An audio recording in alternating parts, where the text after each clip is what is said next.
dans la poésie, je ne voulais pas écrire. J'enseignais et l'enseignement me comblait. C'était un bonheur infini de transmettre la beauté. Mais il se trouve que la poésie m'a visitée 2 fois, de façon très très forte. Une fois quand j'étais toute petite, puisque dans ma famille italienne, dans un tout petit village de l'Italie du Sud, les gens étaient des gens modestes, mais ils savaient des poèmes par cœur. Et les soirées se passaient à réciter des poèmes. C'est ainsi que j'ai su Dante par cœur avant de savoir lire. Et donc, première visite, mais vraiment une visitation au sens mystique du terme, de la poésie. Je suis née dans cette langue qui n'était pas la langue maternelle, parce qu'on parlait un dialecte que je n'aimais pas. Mais c'était cette langue sublime que à laquelle mes parents rendaient hommage.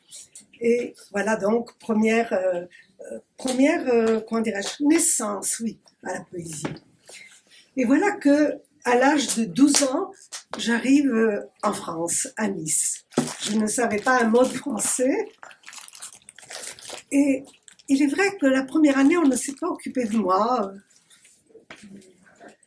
Mais il y avait 2 heures de musique par semaine.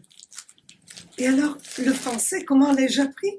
Par le chant, par la musique et des chants absolument merveilleux, dont l'hymne à la nuit de Rameau. Voilà, l'hymne à la nuit de Rameau a été mon entrée en poésie française, si vous voulez. Cette musique merveilleuse de la langue française, je l'ai connue comme ça, par hasard, dans ce cours de musique, qui est un cours un petit peu à part. Bien, donc la poésie, je l'ai aimée constamment. Je pense qu'elle fait partie totalement de ma vie. Mais le travail dont je vais vous parler le plus rapidement possible, bien sûr, je ne sais pas, Alain, combien de temps j'ai. 4 minutes. Ah oui. C'est fini. 4 minutes. Je crois que beaucoup d'orateurs ont dépassé les 4 minutes. Tous. Oui, alors.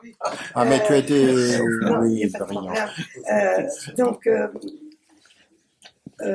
oui, ce travail, comment est-il né ? Un travail immense, puisqu'il a commencé en 1992. Il se trouve que j'ai été très gravement malade, et pendant 2 nuits, j'ai vécu dans un monde sans frontières.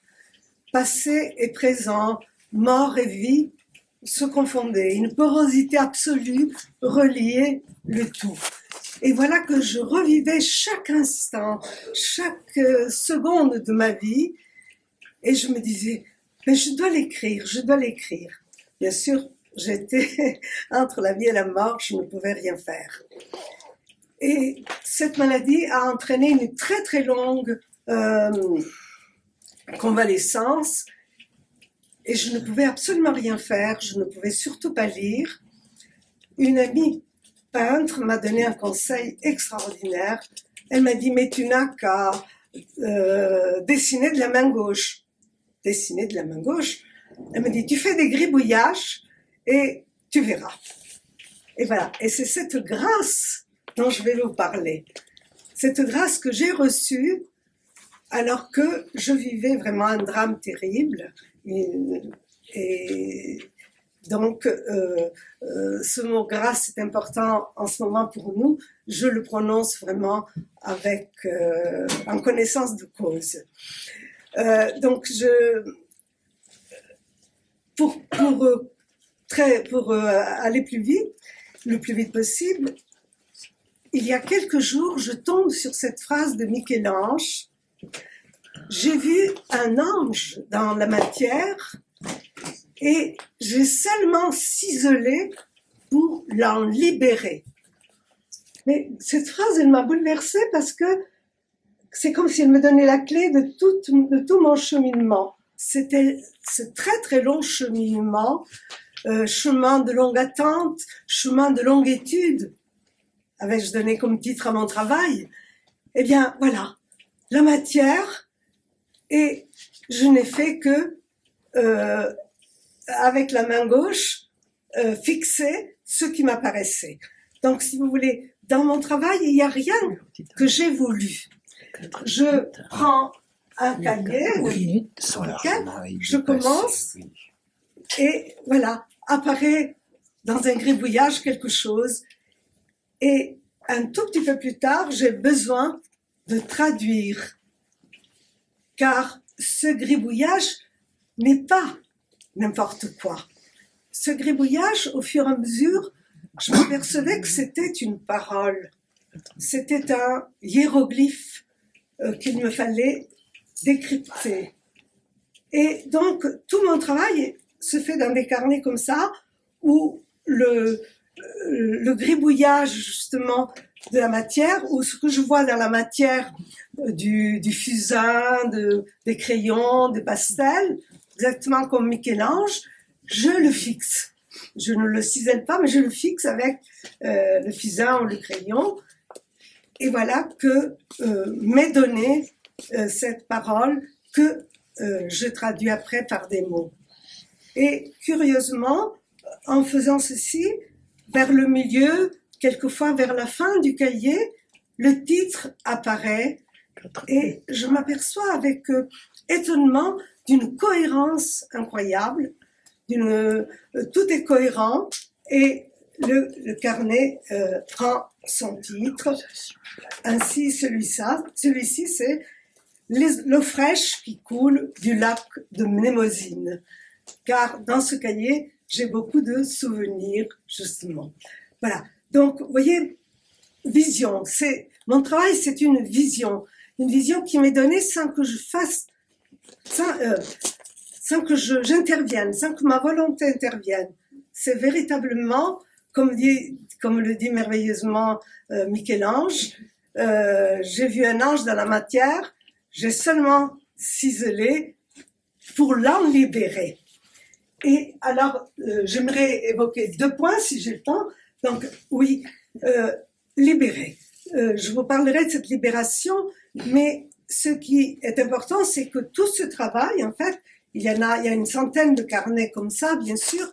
Tout ce travail est un chemin, est un immense chemin que je n'ai pas choisi, qui m'amène de hasard en hasard, justement, des chemins qui tantôt m'amènent dans mon pays natal, tantôt dans des pays rêvés, tantôt dans des pays connus.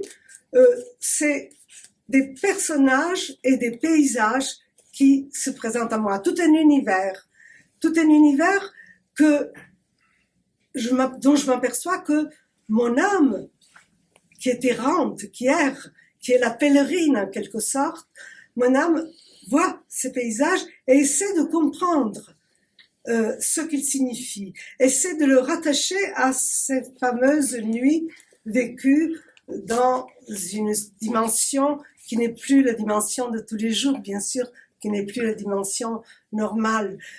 Et voilà que les visages du vivant, tous ces infinis visages se sont présentés à moi et je me suis sentie véritablement citoyenne du monde, fille de la terre. C'est la terre entière qui a été ma patrie à partir de ce travail.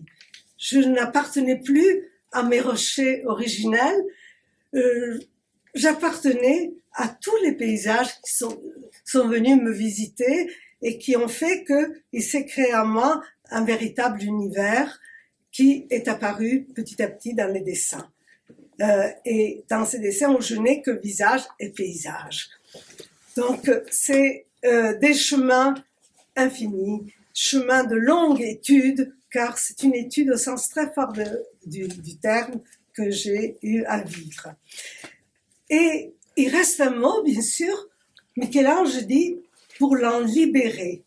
Il fallait libérer cet ange qu'il avait aperçu dans la matière.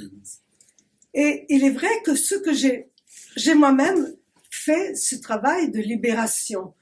Et je rends grâce, justement, à tout ce qui m'a permis de le faire. Voilà, c'est vraiment tous les jours, je rends grâce à cela, car je crois que ça a donné un sens profond au chemin de ma vie. Donc, me libérer de quoi? Me libérer de tout ce qui aurait pu m'encombrer, me libérer de tout ce qui aurait pu faire que mon âme, qui a erré dans des lieux de toutes sortes, dans des chemins les plus différents, j'ai voulu que mon âme soit fidèle à la petite fille que j'étais, fidèle à cette petite fille qui aimait déjà la poésie. Et par conséquent, cette libération, c'est une libération de tout ce qui peut nous encombrer. Voilà, j'ai l'impression que j'ai été désencombrée, qu'il y a eu un véritable dessaisissement de tout ce qui n'était pas nécessaire pour me permettre de connaître quoi. Eh bien, je crois que l'expérience que j'ai faite, et c'est ce témoignage que je voudrais donner, c'est l'expérience de notre âme. C'est un mot difficile à employer, bien sûr, mais c'est le plus important pour moi, bien sûr, puisque mon âme est le personnage principal de cette longue fable que constituent mes carnets. Et qu'est-ce que j'ai découvert? J'ai découvert que, bien sûr, nous avons le corps, l'âme, l'esprit, mais en réalité, nous sommes un seul être. Et voilà, c'est cette découverte que j'ai vécue cet été à la montagne, sur une grande hauteur.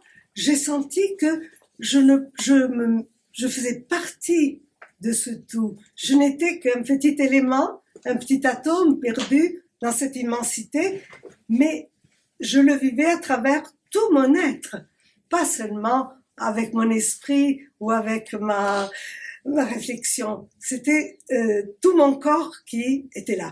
Et donc, j'ai été libérée, si vous voulez, de cette idée que nous sommes multiples. Oui, nous sommes multiples, mais nous sommes dans une grande unité.